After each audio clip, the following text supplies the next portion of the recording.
they frustrated my efforts and said I have a knee injury where I don't know how they got such news. Wow. So they decamped me. Oh, so somebody else went on your behalf? Yes. Nigeria for you.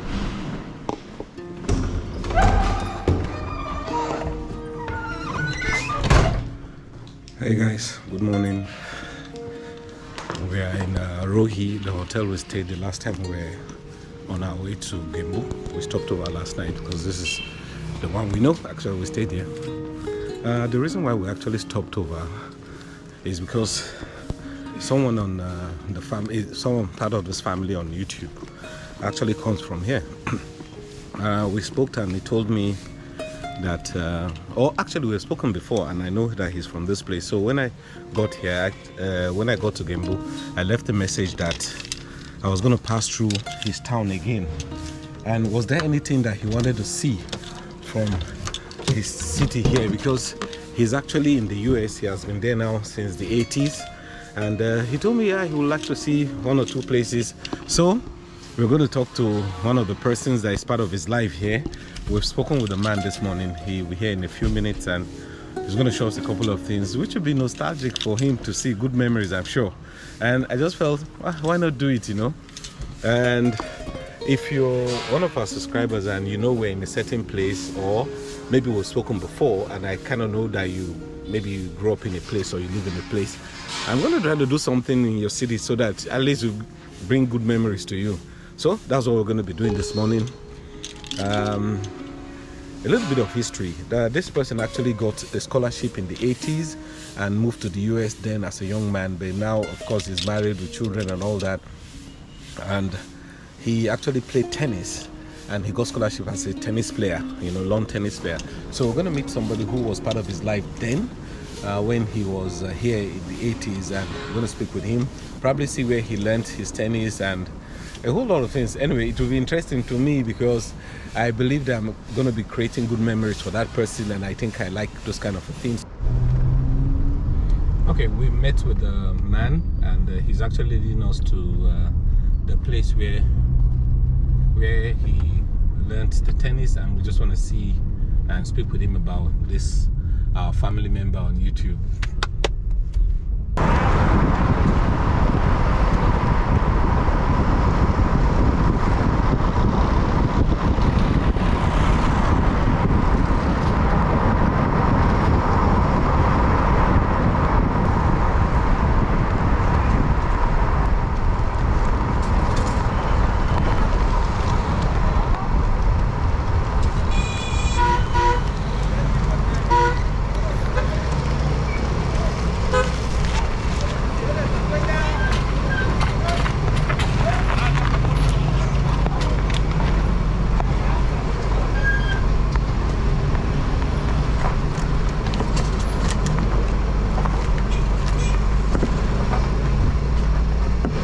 According to you, this is our local place. I say it has produced giant people, you know. Good morning, sir. Good morning. Hello, how are you? Right.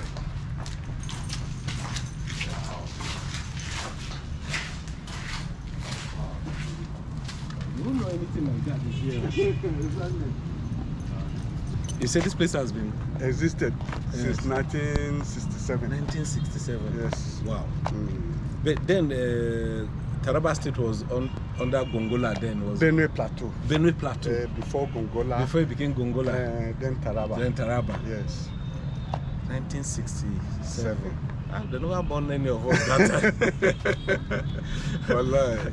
So you've been here for how long? I've been here. In fact, I've been here. I started playing this game when I was 10. When you were 10? That is same year, 67. Wow. I was playing this game. So you don't look any. I think if they say I'm your younger brother, they will be right because you look it. Wow. So you 77. I was 10. That's okay, 77 you were 10. Wow. I'm Daniel Joshua Aji. Okay. The current Taraba State tennis coach. Okay. Yes. Okay. So how long have you had that position, working as a training coach here, sir? I was employed with the Gongola State Sports Council then. in 1990. Okay. Okay. Then 91 thereabout they created Taraba State. Okay. So 1991 I've been coaching the junior ones in Taraba. Okay. Then in 2006 Okay. I was given the state coach. State coach. Wow. So since 2006 I've been the Taraba State almost coach. 20 years now. Yeah. 20 years. So how has it been as a coach? How have you seen the kids coming up? So lovely. I love it. You know, I have the passion of this game. I have the passion of children playing. Okay. So no matter what, I don't mind the stress, all this kind of things. Okay. But I believe the way we were being brought up when we were young. So the problem I'm having with the kids these days, at times the parents, when you try to assist them to bring them, the parent will be saying, he has collected the money to eat over the children. So my child will not be going, my child will not be doing all these things without knowing actually during our time. You will find out that you will go and look for money to go out for competition. So, The elderly man will say, we are looking for the money to eat. You're looking you want to go and play football. Instead of you going to the farm with us. But they have the opportunity, like the Abdurrahman Idi. Which is where I wanted to go to. Okay, the family member I'm talking about on this channel is called Abdurrahman Idi. He just called his name. He has been a member of this family, has encouraged us a lot on this channel. And when like I said, when I was coming to his town, I remember that he said he was from Wukari. So I asked him, please, Wukari is your hometown. He said yes. What would you like to see? And he said he would like to see Oga here and also where he learns the tennis. So tell us about Oga Idi. Abdurrahman Idi is a good friend of mine. We started the game together. Okay. So after some years, he won one of the biggest tournaments in the country. That is the National Sports Festival. That was in 85. Kwara 85. Kwara 85. After them, he was so popular, all these kind of things. From there, he struggled and he got admission into university abroad. Okay. Since then, he never stopped assisting us. Wow. In fact, anytime, in the past, he always sent rackets, ball, canvas for the younger ones to be playing with. Then later on, he always told me anytime we need rackets, canvas, balls, I should just send him a message. Because at times the things those we are having are still available. So he may not think over that. But when I remind him that these things are finishing, he will send them. So actually, in terms of balls, rackets, canvases, we don't have problem. Up to date, he always assists us. As I'm talking to you currently, I think we have about 10 rackets extra. Abdurrahman has been one of the lucky ones who had done it and had gone abroad. How are you seeing the competition now? I mean, nowadays, I know it's different from the way it used to be. I mean, competition those days was that if you win, government is able to help. But I don't know, how is it for you now being in this position? Have you seen government helping children to get to where they're supposed to get to, the level you feel they should get to? Not quite, because as I'm talking to you right now, we have a boy who have toured most of the West African countries. He went to Togo, Benin, and Cotonou to play. In fact, he even came with medal.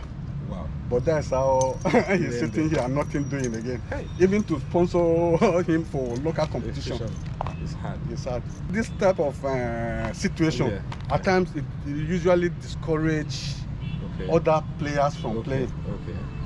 I could remember our mentor, Ibrahim Sangari, the man that built these 2 tennis courts, and handed it over to the community. He invited national players from Lagos to come and commission this court in 1967. Though that was the year I was born. So we were told, he not told the national body that I want you to bring out somebody from this court so that he should be a star. From there, other people will say, I want to be like this that person. So they try and raise a player by name Bigwillz, Okay. who has once played in the Wimbledon qualifiers. Wow. He was once the director of sports, retired. He's in Jalingona. Okay. Okay.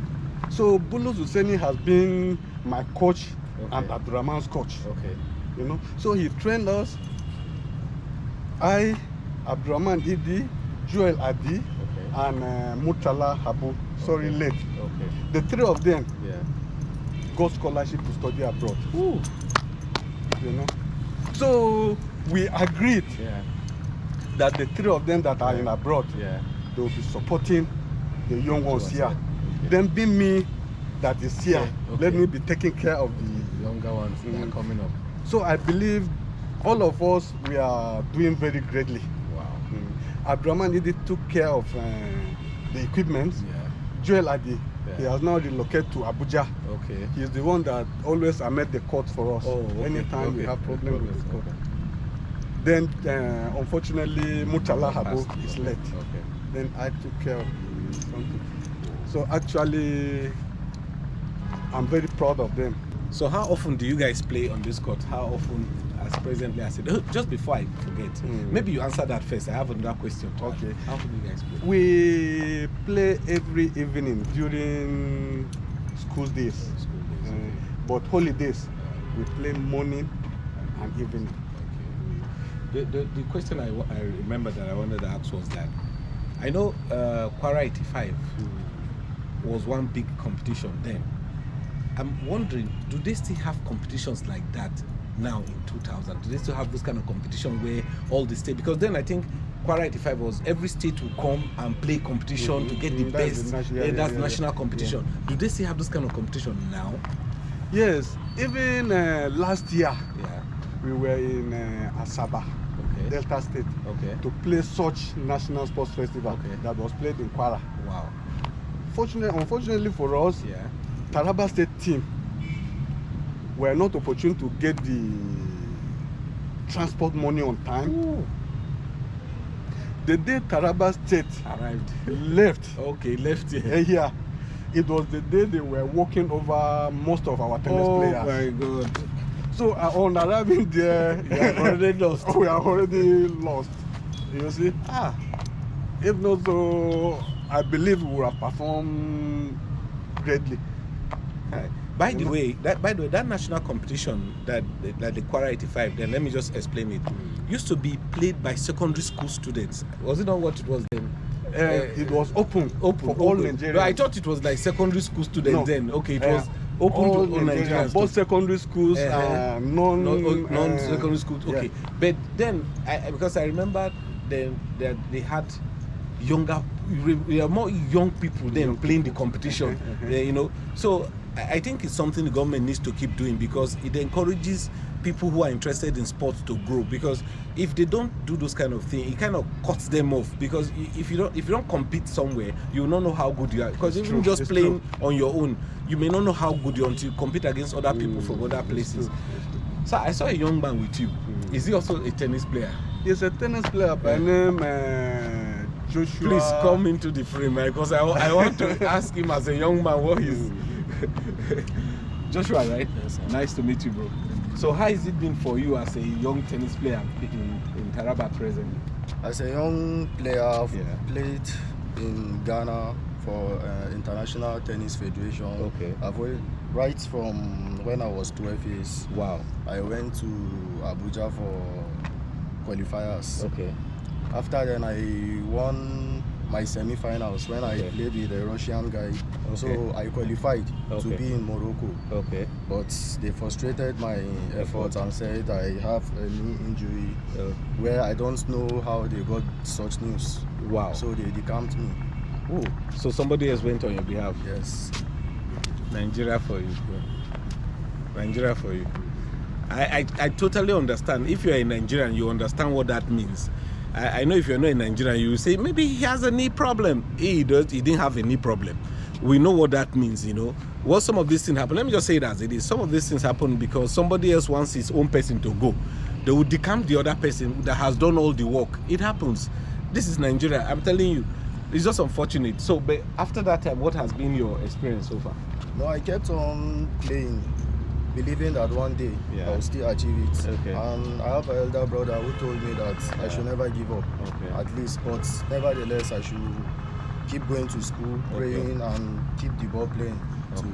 So after then, 2019, I struggled and I was opportune to go to Ghana. So I went to Ghana for International Tennis Federation. That was my first experience. So I couldn't meet up. Though I qualified, but I lost in the quarterfinals. So when I came back, I came down to Togo for same competition. I was opportune to play with one of my partner from, I think, he based in Dubai. But he was playing for, I think, Morocco. We were able to play to the semi-finals, and we got bronze medal. Wow. Yes, that was in Togo. So what school are you in? Or have you finished university or secondary school or university? No, I'm in university, 300 level, Federal University, Wukari. Wukari. Yes. What are you studying? Political science. Wow.